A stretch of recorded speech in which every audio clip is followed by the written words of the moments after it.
Hello children, welcome to all of you in our today's session. Today we will read about audible and inaudible sound. 13.6. We know that we need a vibrating body for the production of sound. Can we hear the sound of all vibrating bodies? The fact is that the sound of the frequency is less than about 20 vibrations per second, that is 20 Hz, cannot be detected by the human ear. Such sounds are called inaudible. On the higher side, sounds of frequencies higher than about 20,000 vibrations per second, that is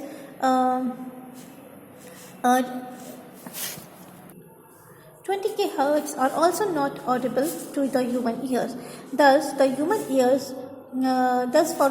ear, the range for audible frequencies is roughly from 20 to 20,000 Hz. Some animals can hear sounds of frequencies higher than 20,000 Hz. Dogs have this ability. The police use high-frequency whistles, which dogs can hear, but humans cannot. The ultrasound equipment familiar to us are for investigating and for tracking many medical problems works at frequencies higher than 20,000 Hz. Now children, here we will read about audible and inaudible sounds. What is audible sounds? ऐसे sounds जो human ear है, उनकी capacity they are able to hear that sound. They are known as audible sound, है ना? And the sounds of frequencies from 20 to 20,000 Hz, they are called audible sounds. And these audible sounds can be heard by human ear. Okay children, but what is inaudible sound? Sounds of frequencies less than 20 Hz or more than 20,000 Hz, they are inaudible sounds, and we cannot be able to hear such type of sound. ठीक है, तो inaudible sound जो हम सुन नहीं सकते, जिनकी frequencies 20 hertz से less होती है या फिर 20,000 हर्ट्ज से मोर होती है, they are inaudible sounds. And what is audible sound? जिनकी फ्रीक्वेंसी 20 to 20,000 हर्ट्ज के बीच की होती है, जो कि हम इजीली सुन सकते हैं. ठीक है, तो हेयर जो इनऑडिबल साउंड्स हैं, यानी कि जिनकी फ्रीक्वेंसी 20,000 हर्ट्ज से भी ज़्यादा की होती है, ऐसे कई एनिमल्स हैं जो कि इनको सुन सकते हैं, जैसे कि डॉग्स, है ना. और इसीलिए जो पुलिस है उन ऐसे हाई फ्रीक्वेंसी विसल्स यूज में लेती है, जो ये डॉग्स इजीली सुन सकते हैं, जबकि हम लोग उनको उन विसल्स की जो वॉइस है उनको नहीं सुन सकते, साउंड को नहीं सुन सकते. ठीक है, और इसी तरीके से अल्ट्रासाउंड इक्विपमेंट्स यूज़ में आते हैं हमारी मेडिकल प्रॉब्लम्स को इन्वेस्टिगेट करने के लिए, जिनकी फ्रीक्वेंसीज 20,000 हर्ट्ज से भी ज़्यादा की होती है, और इस तरीके से ये हमारी मेडिकल प्रॉब्लम्स को सॉल्व करते हैं. 13.7 Noise and music. We hear different types of sounds around us. Is the sound always pleasing? Does a sound something causes discomfort to you? Some sounds are pleasant to the ear, whereas some are not. Suppose construction work is going on in your neighborhood. Are the sounds coming from the construction site pleasing? Do you enjoy the sounds produced by horns of buses and trucks? Such unpleasant sounds are called noise. In a classroom, if all the students speak together, what would the sound produced be called? On the other hand,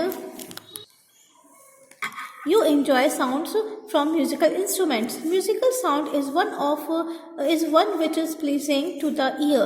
Sound produced by a harmonium is a musical sound. The string of a sitar also gives out a musical sound. But if a musical sound becomes too loud, would it remain melodious? Children, जो sounds हैं, कई तरह के sounds ऐसे हैं जो कि हमें जो प्लेजिंग नहीं होते, जो हमें खुशी नहीं देते, जो हमारे डिस्कम्फर्ट क्रिएट करते हैं. ठीक है ना. सपोज हमारे नेबरहुड में कोई कंस्ट्रक्शन वर्क चल रहा है, ठीक है, या फिर जो बसेस या ट्रक्स के हॉर्न्स हैं जो बहुत लाउड नॉइस क्रिएट कर रहे हैं, ठीक है, और सारे स्टूडेंट्स हैं जो क्लासरूम में आपस में बहुत ज़ोरों से शोर कर रहे हैं, मिलकर आपस में बात कर रहे हैं एक साथ ही, है ना. तो इस तरह से जो साउंड प्रोड्यूस हो रहा है वो हमारे लिए प्लेजेंट साउंड नहीं है, वो हमें खुशी नहीं दे देगा, वो हमारे डिस्कम्फर्ट क्रिएट करेगा. ठीक है, ऐसे साउंड को जो अनप्लेजेंट होता है हम क्या कहेंगे? नॉइज़.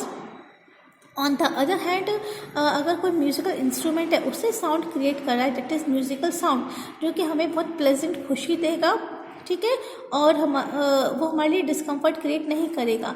लेकिन ऑन द अदर हैंड वही साउंड बहुत ज़्यादा लाउड हो जाता है, तो क्या वो मेलोडियस रह जाएगा? नहीं, फिर वो किस में कन्वर्ट हो जाएगा? नॉइस में कन्वर्ट हो जाएगा। So children, we can say that noise is produced by irregular vibrations. That is why it is unpleasant. It has unpleasant sound, जो कि हमारे discomfort create करता है. On the other hand, जो music है वो एक regular vibration से produce होता है and it has pleasant sound, है ना? 13.8 Noise pollution. You already know about air pollution. Presence of unwanted gases and particles in air is called air pollution. Similarly, presence of excessive or unwanted sound in the environment is called noise pollution. Can you list some sources of noise pollution?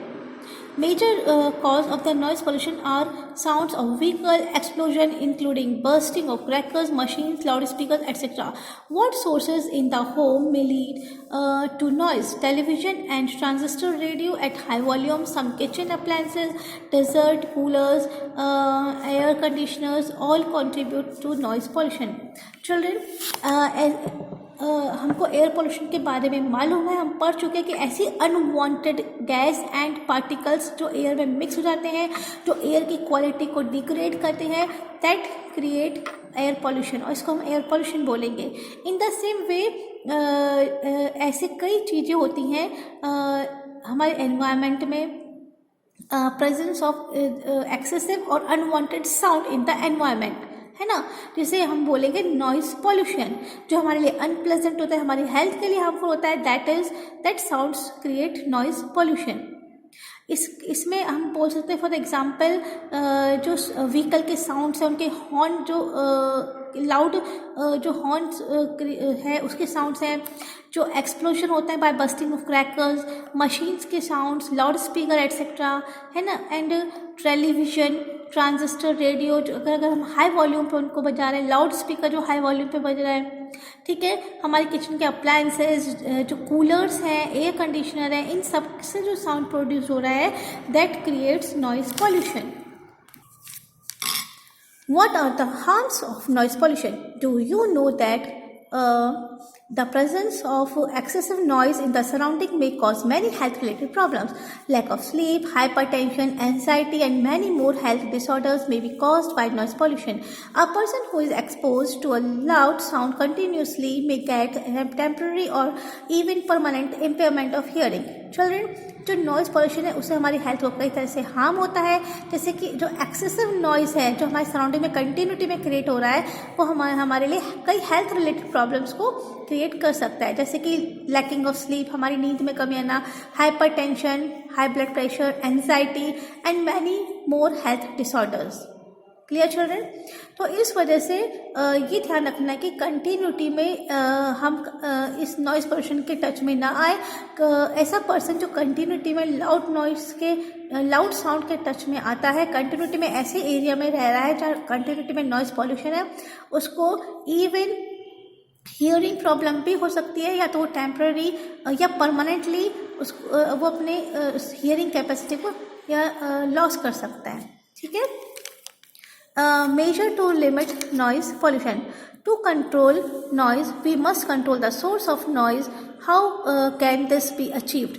For this, silencing devices must be installed in aircrafts, engines, transport vehicles, industrial machines, and home appliances. Children, in order to control the noise pollution अपन हमारे जो aircraft engines हैं, transport vehicles हैं, industrial machines हैं and various home appliances हैं, उसमें silencing devices लगा सकते हैं जिससे कि नॉइज पॉल्यूशन क्रिएट ना हो।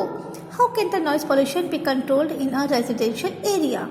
All noisy operations must be conducted away from any residential area. Noise producing industries should be set up away from such areas. Use of automobiles horns should be minimized.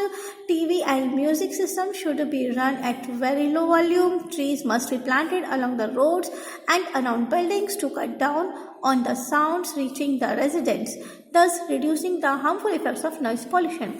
Children यहाँ पर कई तरह से ये बता रखा है किस तरह से हम नॉइज़ पॉल्यूशन को कंट्रोल कर सकते हैं इन अ रेजिडेंशियल एरिया। कैसे? सबसे पहले जो जितने भी जो नॉइज़ी ऑपरेशंस है उनको रेजिडेंशियल एरिया से दूर कंडक्ट करें, जैसे कि जो इंडस्ट्रीज़ है वो रेजिडेंशियल एरिया से दूर बनाई जाए, ठीक है।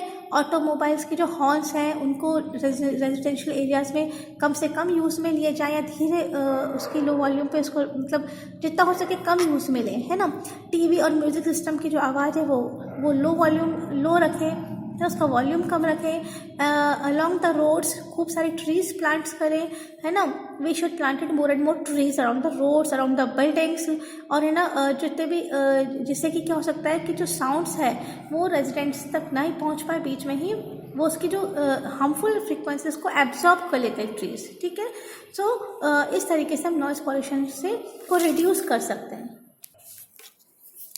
Okay children, now thanks to all of you.